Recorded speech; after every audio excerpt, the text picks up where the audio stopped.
Hello everyone, and welcome back to our channel. I'm so excited today because we have an awesome human being here. Her name is Vivian, who is the artist behind Pop Calligraphy. So Vivian is based in Melbourne, Australia, and I'm so excited because she has been in our program for a couple of years now, and she actually just launched her brand new course, Blackletter Magic. So I'm super excited to talk to her about her history, her journey into this entrepreneurship, and creating her very first course. But before we introduce Vivian, just a brief history on myself. My name is Rosie. I am the calligrapher behind Wandercrafter. I'm also the creator and coach of the Craft Academy as well, where we help calligraphers just like Vivian and yourself create, automate, and scale their calligraphy businesses based on your unique story and methodology. I created the Craft Academy because I was craving a community, as well as, just wanting to help people avoid some of the mistakes that I made when I first started my business. And now we're almost at 200 calligraphers now who are doing amazing with all of their businesses. So yeah, if you haven't done so already, definitely feel free to subscribe to the channel so you don't miss any more of these awesome videos. And then to introduce Vivian, she is honestly just incredible. Prior to the Craft Academy, Vivian was unsure about the direction of her calligraphy business.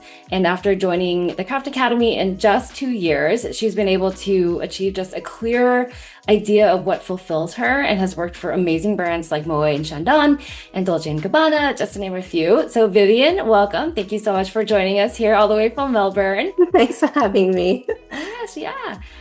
Can you give us your CEO story? How did you get started with calligraphy and entrepreneurship? To get started with calligraphy, I did learn a bit here and there when I was younger. And then, when I started working, I needed that creative outlet. So I learned more and more styles.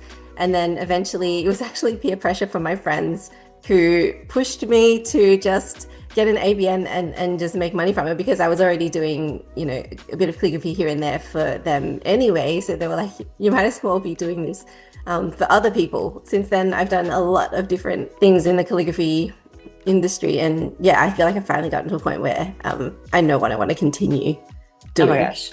Amazing. And I know that's like a quick story, so I know there's so much more to it. But I remember when we first talked, you mentioned that you have a family history of calligraphy, right? Yeah. My dad is a signwriter, so he did learn calligraphy when he was studying. And so when we were growing up, he saw that I love stationery so much that, he introduced me to a few different tools and copper plate calligraphy as well. And he bought me a subscription to a calligraphy magazine. So every month I was getting, new tools, new ink, new projects to do. Yeah, sort of self-taught myself a few styles. Oh my gosh. That's amazing. Tell me more about like the different styles and tools that you played with and how you wound up doing or falling in love with Blackletter. So in the beginning, it was copper plate that my dad taught me, but then I did learn obviously modern brush calligraphy, then also unshawl. That was part of the calligraphy subscription, that magazine. That was one of the main scripts that I learned from there. And then also I learned Spencerian, which I actually really love. And then I think after that it was Blackletter. So I took a couple of courses on learning fracta and textura style Blackletter calligraphy, and I just feel like it's just miles better than any other style I've learned. I think mainly because of the tool. So with the broad nib or parallel pen, you can just see so much more of the color of the ink you're using compared to pointed pen. I guess it's also the same with brush, but it was such a, natural progression from the other styles. And then it was like finding the one. I was like obsessed. So it was very clear to me that was immediately my favorite. And so I do have 2 courses, and the other one is just more handwriting, not specifically calligraphy. That's awesome. Yeah, I definitely see like if like we'll put some of your screenshots from your social media and website on the screen here, but you can actually tell like how Vivian developed her style, where it's like she combines the Blackletter base with some of the Spencerian flourishes, and it looks so cool, especially when you're engraving on something like the Dior lipstick, where it's like black, but once you engrave it, it's silver, so you can like really see the contrast there, and it's super beautiful. Perfect. Yeah, it is hard to translate Blackletter calligraphy to engraving, and it's obviously something that I'm still practicing myself, but yeah, it does look so good. Oh my I'm God. not sure if that's something that's easily done by machines nowadays. Yeah, especially since it's your own style. It's not something that a machine can replicate, and you haven't created a font for it. So it's definitely not something a machine can recreate. Love it. Okay, so now that we established your love for black lettering and Spencerian, can you give us your current kind of specialty within calligraphy? What does pop calligraphy look like today? I think the two main things I spend my time on are live calligraphy events. So I think I'm known for my engraving now. I don't know. But then the other thing that I want to be known for is teaching blackletter. So I try to put a lot of the blackletter work out there. So to try and attract more of that work. So I think they're the two things. Amazing. So Blackletter workshops and the course as well as live events. When did you start pop calligraphy? February 2016. Oh my So gosh. almost 10 years. Almost 10 years. That's amazing. Yeah, I'm mind blown. I honestly didn't even like put that together because I knew you had your business for a while, but yeah, it's super cool that you're almost at a decade. So when you started your business back in 2016, what did that look like in the very beginning for you? It was all over the place. So I knew I liked calligraphy, but I didn't really understand like what kind of work that I would be getting. So I was doing everything. So whatever leads I got through word of mouth or whatnot, I would say yes to. So I was doing a lot of wedding work, and a big part of it, I don't know why, was signage. Like big pieces of signage. So it would, take up my whole dining room table, and I'd be traveling to set up the signs at venues. And that was the part that I came to not like. So then I sort of reassessed, do I want to be doing a lot of wedding work?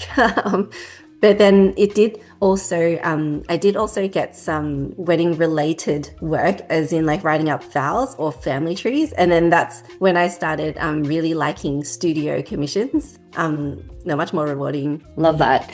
I know you've been in the business for a long time, and what I wanted to kind of emphasize in this section is the progression and development of your business throughout the years. Are you able to give us like a snapshot of like 2016 Vivian or 2016 pop calligraphy in different niches that you've tried, and kind of what brought you to where you are today? Yeah. So so like I said, I was doing everything for the first couple of years. And then around 2018, I had my daughter. So I sort of took a step back and relaxed a bit on like trying to get more work.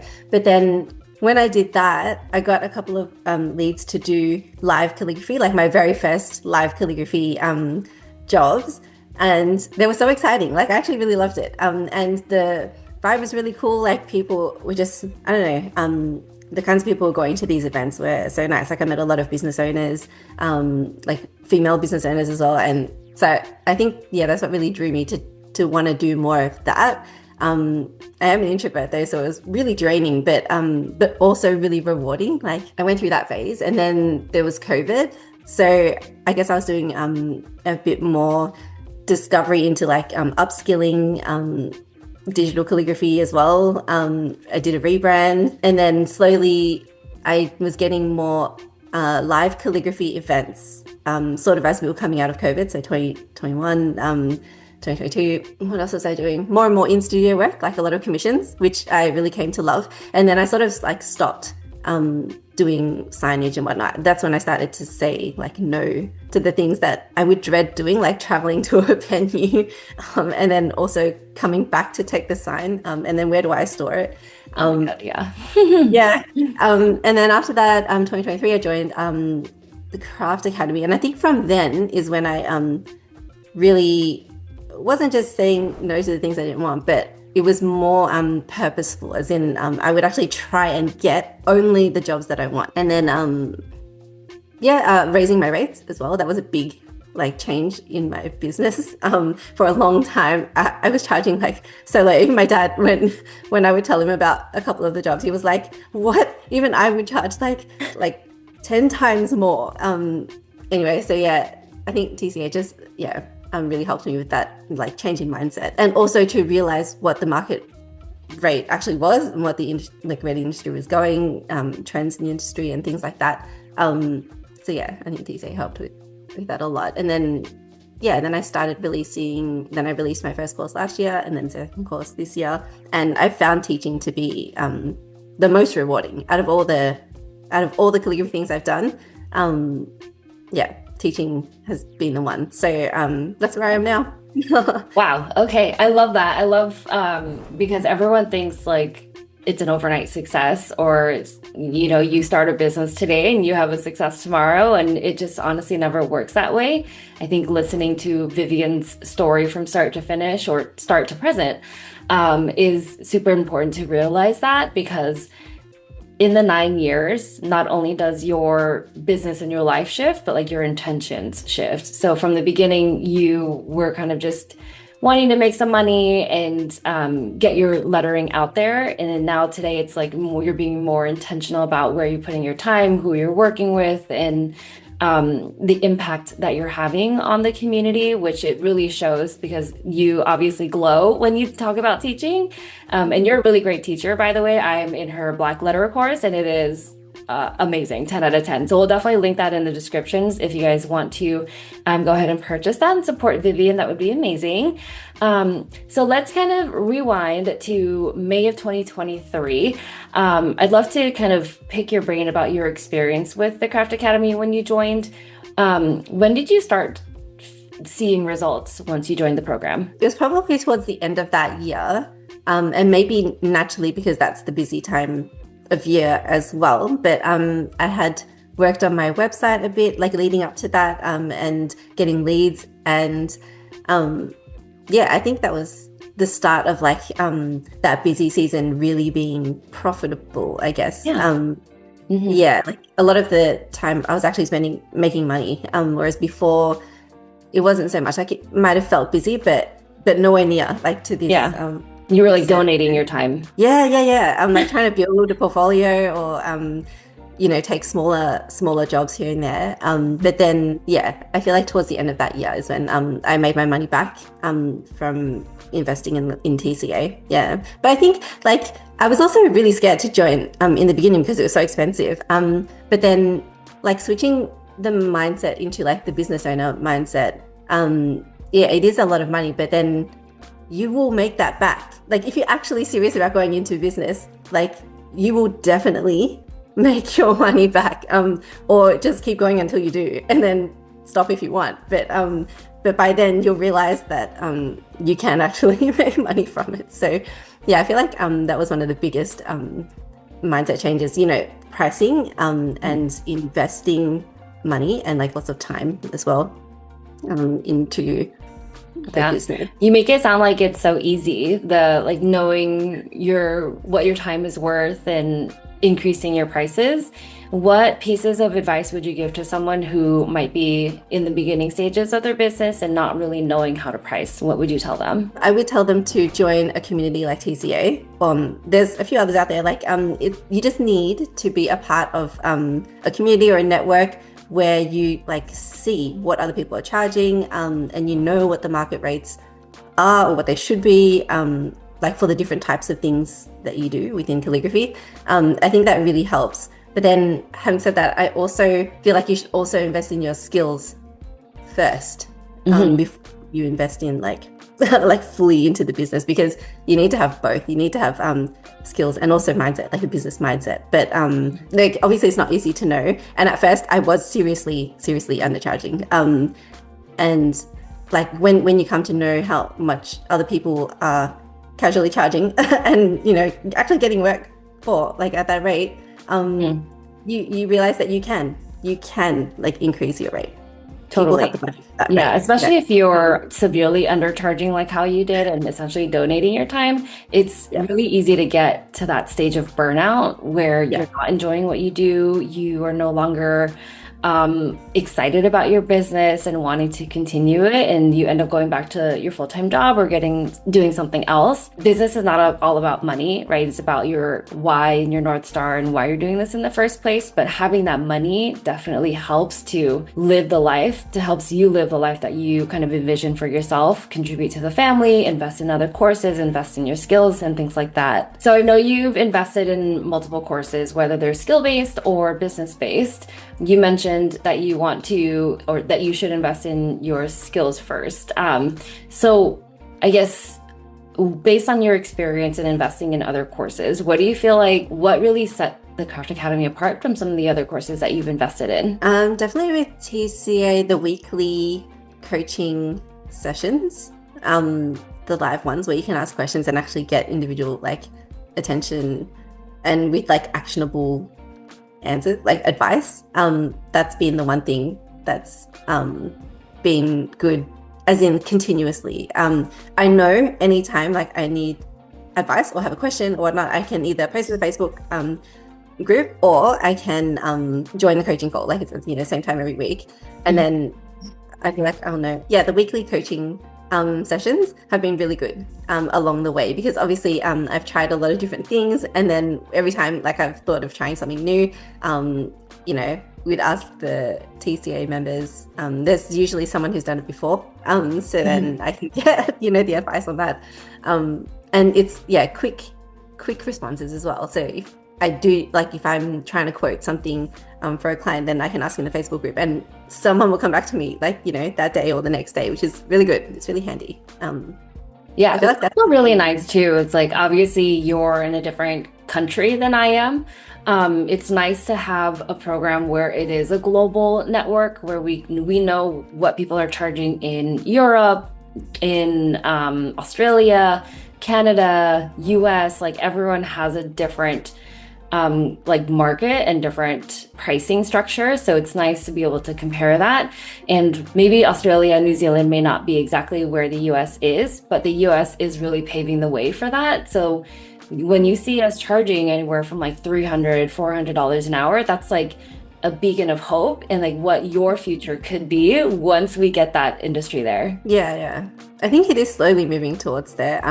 Like I was recently able to raise my subcontractor rate a little bit, but it wasn't as hard as I thought it would be. Like I spent a long time psyching myself up for it, and then like ready to say no to anything below that rate for work to an agency. But when I just sent that email, they were like, okay, well I guess they have to, because more and more calligraphers and engravers are doing the same. So like it's a good thing to exactly.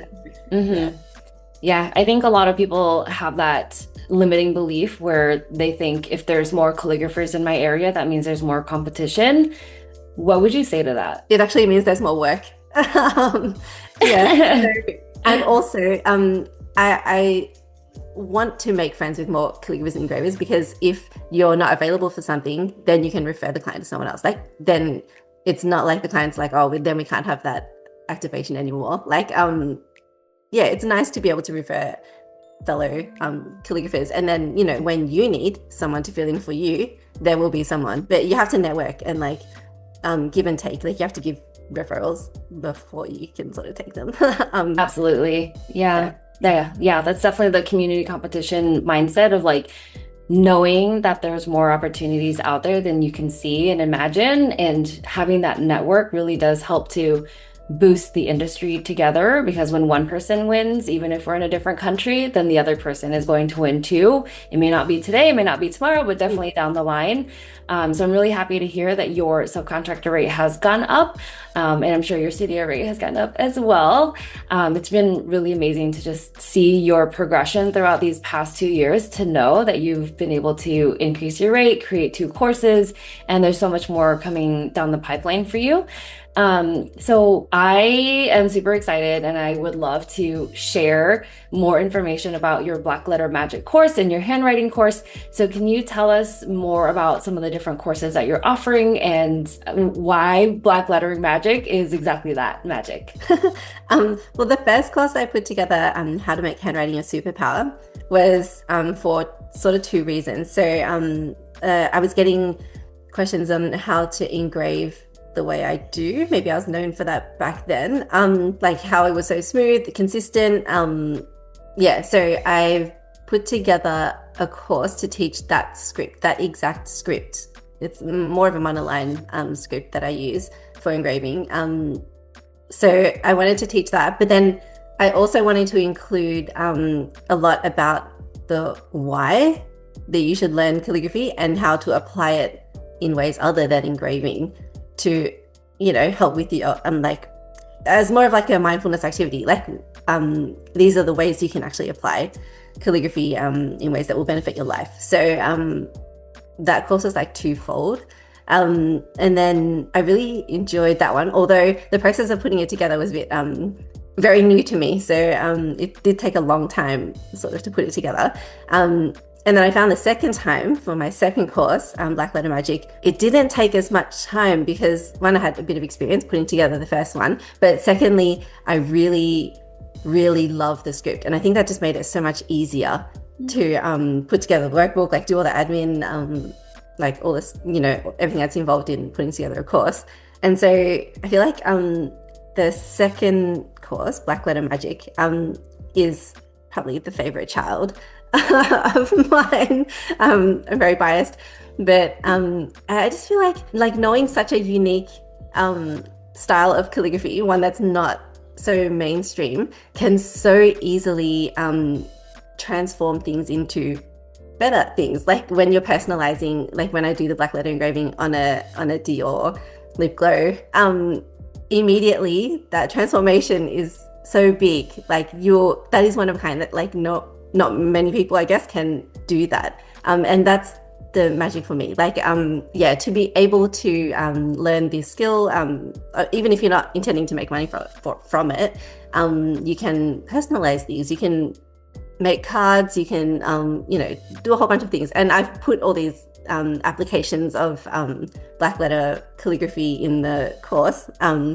Because when I teach, I do not just want to teach a script, but then show students how they can actually use it in real life so that they continue to practice and actually, use it. Love it. I can definitely see that it's your favorite child. Just the way that you talk about both courses and putting it all together and what people learn, it really is like you embodying that magic of black lettering. And honestly, you guys, like anyone who's watching this, need to enroll in Vivian's course. It is just amazing. And the way she breaks it down makes it so approachable. And like, it's so much easier than you make it out to be. And Vivian, it's because Vivian is a really great teacher and is super passionate about the letter form. So definitely feel free, check it out, enroll. It's actually way more affordable than she should be charging. You have so much more room to grow, but that just means, she's got a lot of like future courses coming up that will add on to it. So, super excited about that. What other courses or educational resources will we be able to expect from you? Well, okay. So for future courses, I am actually obsessed with Blackletter. So I have learned the fractal style as well, which I also love. That's what first got me into Blackletter calligraphy. So I will put together a Blackletter calligraphy course, maybe as like a part 2. But then I also am planning to do intermediate techniques for the textura style. So things like flourishing, pen manipulation, color theory, so mixing inks, which is what I always do when I practice. I'm never using just one color. So definitely those are the things that are in the pipeline for Blackletter calligraphy. Yeah, that's amazing. Her course, the Blackletter Magic course, is really good with like the basics and just learning the fundamentals. Once you get really good at the fundamentals, then you can go in and like add your own flair to it and add, her Spencerian kind of flourishes. So I'm really excited to see what comes down the pipeline for you, Vivian. It's going to be so amazing. And I think it's a really great way to leave your impact on the world and on the community by introducing this traditional art that not many calligraphers really specialize in, especially the modern day ones and the younger kind of generation that's coming in. I think this is an awesome way to like link up the traditional history of calligraphy and combine it with like the modern flair that we have today. Yeah, definitely. I think a lot of people are maybe scared to try because it's not doesn't look as easy as brush lettering. but it actually is. And yeah, surprisingly, a lot of calligraphers have said that their first tool was a broad nib or like a parallel pen or something that's not a pointed pen, or a brush pen even. So yeah, like it is, like even when I started learning after my dad taught me, I had that subscription to the calligraphy magazine. The first script they taught was unshoot, which is with broad nib and italic. So it is like a natural first step to learn a broad edge script. But yeah, so I hope maybe this will be mainstream one day, or that it'll be like, you know, a natural progression from learning pointed pen. Like then you move on to broad edge. Yeah, exactly. Yeah. And I think it's just great to be able to master multiple tools within your skill set and offer that to your clients. There have been some people who requested more traditional or like Gothic style calligraphy, and I'm not able to offer that because that's not something that I have mastered yet. So this is a really great like introduction for people to do that. And what's great about these courses is like once you get that out there, it becomes the trend. It becomes more popularized because you've created that course. So you are definitely paving the way in multiple ways, my friend. So just to kind of wrap things all up with a bow and tie it all together, if you could give one piece of tactical advice to anyone who's watching, what would that be? I think it would be like what was my weak spot, which was networking. I obviously started calligraphy when I didn't know any other calligraphers, and it was sort of hard to find my way. Like, how do I get leads? Like, how? Yeah, I feel like it was such a niche. Well, it still is. Like, calligraphy is a niche, you know, sort of thing to offer, and it was hard to find my way. But once you start networking, the world just opens up so quick. As in, you realize what sort of work you can do. What you can earn, like you get referrals, and I don't know, like it just becomes so much more, you get a lot more support as well, and it just becomes, I don't know, the path is clearer and more enjoyable rather than doing, you know, everything on your own. You can actually go to people and ask for advice, or yeah, like I don't know, networking is the thing. Networking is huge. Totally. Yeah, I wish I was good at earlier. I'm still not good at it, but at least I know that I need to do it. Yeah, in hindsight, yeah, networking is huge. I would say it's not only just about, you know, creating that business and having someone to bounce ideas off of and to have that community, but it's also to help you create those paid opportunities as well.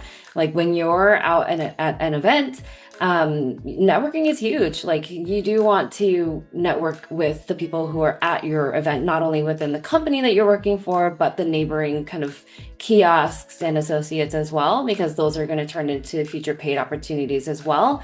So really just putting your best foot out there and creating those opportunities where you can. So where do you see yourself going with pop calligraphy, and how is TCA helping you achieve those goals? I definitely see myself teaching more, maybe a bit of, you know, in-person workshops here and there, but definitely more like online courses. And I think with TCA, every time I have an idea, I can always, you know, get feedback on it or advice or support, you know, with marketing and things like that. Yeah, because like I said before, there's usually someone who's done it before, and that's like really, it's really valuable to have that, you know, someone who's walked that road before, like having a mentor, and they can sort of, you know, give you advice or help steer you in the direction you want to go. So I think that is what is on the horizon. Yeah, I love that. I'm super excited because you're such a great teacher, and obviously you're passionate about it. So I'm really happy that you've like stepped into your calling and your niche and your kind of zone of genius. And I'm really excited to help you, you know, just help support that and bring that to fruition for you. What advice would you give to someone who's thinking about investing in themselves? Definitely do it. Like I said before, if you're just doing calligraphy as a hobby, you are already investing, you know, time in upskilling and money in upskilling. But once you switch from hobby to business, then it needs to be more of an investment in your mindset. And to do that, you need to invest in a mentor or like a community or like, you know, networking. You need to invest in networking. So yeah, like it will help you get there faster. You obviously can do it on your own, but investing in that extra mentorship or community where you can go to people for advice, you can it just speeds things along so much more. So absolutely. definitely, like the investment is big, but when you're in business, investments will be big. And also you need to think of the reason why you're investing is to make money, and when you make the money, you'll make your investment back and more. So I think, that was the thing that I was holding back at the start. But then once I realized, I can, like, once I get to where I want to go, like get the types of jobs that I want, I will easily be able to like make that investment back, if that was the main thing that I wanted to achieve, just to make my investment back. But I've come way further than that. So I think it's a no-brainer. Love it. Amazing. Okay, and then the last question that I ask everyone: what would you tell 2016 Vivian, who's first starting her business, knowing what you know now? I'm gonna say it again. It'll be networking. Like I'm an introvert, like through and through. Like I was always scared of networking because I'm just a very like socially awkward person, and so I would just always steer clear of it. And when I was at uni, I studied commerce, and there were always these networking drinks with other people in the finance industry, and I just found them so boring. Partly because it wasn't my passion, but also because I'm just awkward. And but like over the years, I had to force myself to put myself out there, like meet other people who are sort of doing the same thing that I want to do. And it has helped so much. And I've been pleasantly surprised by, the people I've met along the way. And I think that's also helped. But yeah, networking, like start doing that from the start, I could have probably come a lot further, much quicker than my journey over the past 9 years. Probably could have achieved some things quicker. Maybe found my niche sooner, if I, Save some time, save some money, heartache. Yeah. Absolutely.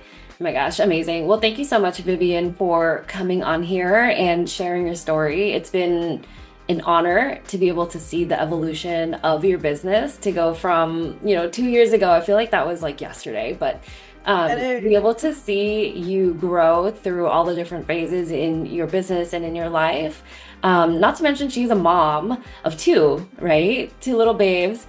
And the fact that you're able to balance it all, create courses, multiple courses, and share your passion with the world, in addition to working with amazing brands like Moët Chandon, Dolce Gabbana, and Victoria's Secret. It's been truly an honor being your mentor, and I'm so excited to see what else is coming down the pipeline for you, and excited to help you support you through all of that.